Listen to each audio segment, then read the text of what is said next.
السلام علیکم ورحمۃ اللہ وبرکاتہ۔ امید کرتی ہوں کہ آپ سب ایمان اور صحت کی بہترین حالت میں ہوں گے انشاءاللہ عز وجل۔ اللہ سبحانہ و تعالیٰ آپ سب کی طرف بڑھنے والے ہر شر کو خیر میں بدل دے۔ آج کی ہماری حدیث ہے، آپ صلی اللہ علیہ وسلم نے فرمایا، جب اللہ تعالیٰ کسی بندے کی موت کے لیے کسی زمین کا فیصلہ کر دیتا ہے تو وہاں اس کی کوئی حاجت پیدا کر دیتا ہے۔ جامعہ ترمذی 47۔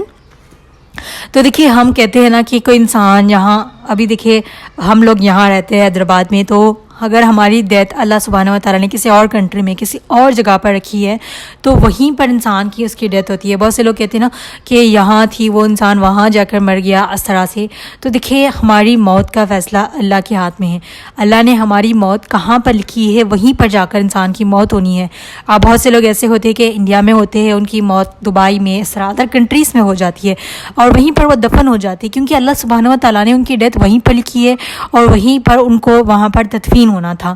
تو ہم نے دیکھیے، میں یہ حدیث میں نے اس لیے لی ہے کہ بہت سے حدیثیں ہیں، میں نے ایسی حدیثیں چنی ہیں جو ہمارے لیے بہت ضروری ہے۔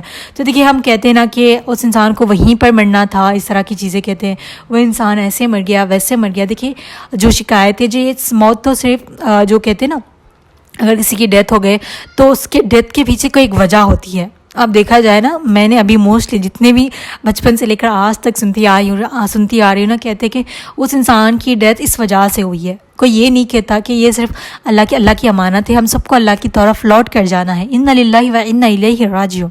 بس اللہ کی امانت تھی، اللہ نے واپس لے لی۔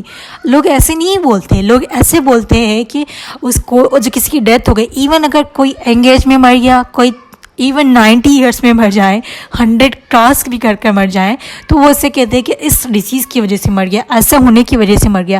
بہت ساری ریزنز بتاتے ہیں۔ دیکھیے، ہم ریزنز کے بجائے اس موت کو ایکسیپٹ کریں، کیونکہ ہم سب نے ایک دن مرنا ہے، ہم سب کو پتہ ہے، ہم سب نے ایک دن اللہ کی طرف لوٹ کر جانا ہے۔ تو ہم کیوں ریزنز ڈھونڈ رہے ہیں کسی کی موت کے پیچھے؟ اگر کوئی بچہ مر گیا ہے تو اس کے پیچھے الگ سے ریزن، کوئی اڈلٹ ایج میں مر گیا ہے تو اس کی الگ ریزن، کوئی انگیج میں مر گیا اس کی الگ ریزن، کوئی پورا اولڈ ایج میں مر گیا ہے، بھائی اس نے 98 ایئرس جی لی اپنی زندگی، تو اس کے بعد بھی کیا ریزنز تلاش کرنی؟ ہم سب مسلمان ہیں، ہم سب کو بتایا ہم سب نے ایک دن اللہ کی طرف لوٹ کر جانا ہے، تو پھر ہم کیوں ایسے ریزنز ڈھونڈتے ہیں کہ فلاں شخص اس وجہ سے مر گیا، اس وجہ سے مر گیا؟ ہمارے لیے آسانی ہوگی اگر ہم اس کو ایسے قبول کر لیں کہ اللہ سبحانہ و تعالیٰ نے فرمایا ہے ہم اس دنیا میں آئے ہیں تو ایک دن ہم سب نے لوٹ کر جانا ہے، ٹھیک ہے؟ اگر ہم اس کو اتنے ایزی وے میں ایکسیپٹ کر لیں تو ہم اس طرح کی شکایتیں کرنے سے بچ جائیں گے۔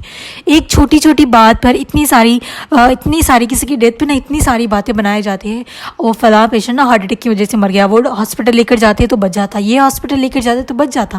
ہم مسلمان ہیں، ہم ایسے الفاظ کیسے نکال سکتے؟ ہم سب کو پتہ ہے جب موت اللہ نے لکھ دی ہے تو وہ ہر حال میں آنی ہے۔ تو آپ لوگوں سے ریکویسٹ ہے، کبھی ایسے نہ کہیں، کبھی بھی ایسے نہ کہیں۔ کوئی چھوٹی عمر میں ڈیتھ ہو جائے، کسی کی ینگ میں ہو جائے، کسی کی اولڈ ایج میں ہو جائے۔ مجھے ابھی بھی پتہ ہے، ہمارے پھپھو کی ساس کا انتقال ہوا تھا، شی واز 103 ایئرس، وہ 103 سال کی۔ ایون ہمارا جب انڈیا میں انڈیپینڈنس نہیں آیا تب سے وہ ہے، انہوں نے 103 سال زندگی گزار لی، اس کے باوجود بھی ان کی ڈیتھ پر لوگوں نے یہ باتیں کہی کہ اگر کوئی اچھے ہاسپٹل میں لے جاتے، وہ بیمار تھی اس وجہ سے ڈیتھ ہوئی۔ اللہ کا شکر ادا کرے، انہوں نے 103 سال زندگی گزاری۔ اٹس ناٹ اے جوک، یہاں اتنے سال زندگی گزارنا یہ بہت بڑی بات ہے۔ دیکھیے، جیسے جیسے عمر ہوتی جاتی ہے، اللہ ہم سب کو اتنی جب تک دنیا میں رکھے، جب تک ہم دین پر ثابت قدم رہیں، اتنی لائف بھی نہ دے کہ ہم کسی اور کے لیے بوجھ بن جائے۔ اتنی بھی لائف کی کبھی اللہ سے اس کی خواہش نہ کریے اللہ ہمیں اتنی زیادہ لمبی زندگی دے جب تک کہ ہم کسی کے اوپر بوجھ بن جائے، کیونکہ ہم سب کو پتہ ہے 70s یا 80s ہم جب تک آ جائیں گے تو ہم اس قابل تو نہیں رہیں گے کہ ہم اپنے سارے کام خود کر لیں، تو کسی کے اوپر ہم ڈپینڈنٹ ہو جائیں گے۔ تو ایسی زندگی بھی نہیں چاہیے ہمیں، بس ہمیں اللہ تب تک اس دنیا میں رکھے جب تک اللہ ہم سے دین سے کام لے، جب تک اللہ ہم سے راضی ہو، اس طرح کی دعائیں کرے۔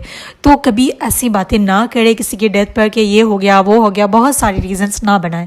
جب اللہ نے موت لکھ دی ہے تو ہر حال میں آنی ہے، اور جب اللہ نے جہاں ہماری موت لکھ دی ہے ہماری موت وہیں ہوگی۔ اگر ہم یہاں آج گھر میں ہیں، ہماری موت کسی اور شہر میں لکھی ہے تو ہماری وہاں کوئی نہ کوئی حجت پیدا کر دے گا اللہ سبحانہ و تعالیٰ۔ آپ لوگ دیکھیے، اگر کسی کی کوئی انڈیا میں رہتا تھا لیکن ان کی ڈیتھ کسی اور کنٹری میں پیدا ہوئی کنٹری میں ہو گئی. ہمارے ریلیٹیوس میں کی ڈیتھ ایسے ایک ہی نہیں دونوں کی شاید. ایک وہ عمرے پہ گئے ہوئے تھے, ان کی ڈیتھ وہیں پر ہو گئی اور ان کو یہاں پر واپس لانا بھی ناممکن رہا. اور ایک ہمارے رشتہ دار میں تھے, ان کی ینگ ایج میں, وہ بس ان کی انگیجمنٹ ہوئی تھی, تو ان کی ڈیتھ دبئی میں ہوئی تھی ایکسیڈنٹ میں.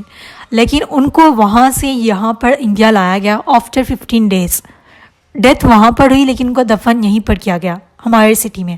تو دیکھیے جہاں جس کو دفن ہونا ہے, جہاں جس کی موت ہے, اللہ نے جہاں مقرر کی ہے وہیں ہونا ہے. بہت سے لوگ ڈر جاتے ہیں کہ ہم وہاں جائیں گے تو کہیں ہماری ڈیتھ نہ ہو جائے. کچھ ایسے کنٹریز ہوتے, کچھ ایسے سٹیز ہوتے جہاں انسان کا نہیں بنتا کچھ ویدر وغیرہ, تو کہتے کہ ہم وہاں جائیں گے تو مر تو نہیں جائیں گے. دیکھیے موت بارق ہے, سب کو آنی ہے. جس وقت جہاں اللہ سبحانہ و تعالیٰ نے لکھی ہے وہاں آ ہی جانی ہے. تو اس طرح سے ڈرے نہیں اور اس طرح کے ایکسکیوز نہ بنائے کسی کی ڈیتھ پر. ہم مسلمان ہیں, ہم سب کو بتائے, ہم سب نے ایک دن اس دنیا سے واپس جانا ہے اللہ کے پاس. تو ان کے لیے جو اس دنیا سے گزر چکے ہیں ان کے لیے دعائیں کریں, ان کے لیے صدقہ جاریہ والے کام کرے تاکہ ان کے لیے آپ کی جو دعائیں ہیں ان کے لیے فائدہ مند ہو. نہ کہ اس طرح کی باتیں کرے اور اپنا وقت ضائع نہ کرے, دوسروں کو بھی اس طرح سے باتیں بنانے کا موقع نہ دیں. ٹھیک ہے, ایک بات سٹارٹ کرتا ہے لوگ تو پھر اس کو نا ایک سے دوسری, دوسری سے تیسری کتنے سٹوریز بنا لیتے ہیں. جو اس دنیا سے گزر چکا ہے اس کے بارے میں بھی باتیں بنانا نہیں چھوڑتے لوگ, اس دنیا میں ہے اس کے بارے میں بھی. تو ہم نے ایسا نہیں بننا. اللہ سبحانہ و تعالیٰ کا شکر ادا کرے کہ اللہ سبحانہ و تعالیٰ نے ہمیں ہدایت دی ہے, ہمیں علم کی توفیق دی ہے. ہم سب جانتے ہیں کیا صحیح ہے کیا غلط ہے. تو آپ لوگ نے بھی ایسی چیزوں میں انوالو نہیں ہونا. اگر آس پاس آپ اپنے لوگوں کو ایسے دیکھ رہے ہیں تو ان کو بتائیں کہ ایسے چیزیں نہیں کہتے, ایسے نہیں کہتے. ٹھیک ہے, اللہ رب العزت سے دعا ہے کہ اللہ سبحانہ و تعالیٰ ہم سب کو عمل کرنے کی توفیق عطا فرمائیں. جو کچھ سنا ہے اس پہ عمل کرنے کی توفیق دے اور دوسروں تک پہنچانے کی توفیق دے. ہم سب کو دین پر استقامت عطا فرمائیں. ہم سب کو اس دنیا سے تب اٹھا لیں بس جب اللہ آپ ہم سے راضی ہو, ہم سے دین کے کام لے لیں. ہمیشہ اپنی موت کے لیے بھی دعائیں کرتے رہے, اپنی مغفرت کے لیے بھی دعائیں کرتے رہے. اللہ سبحانہ و تعالیٰ ہم سب کی مغفرت فرمائے. آمین ثم آمین. جزاکم اللہ خیر. السلام علیکم ورحمۃ اللہ وبرکاتہ.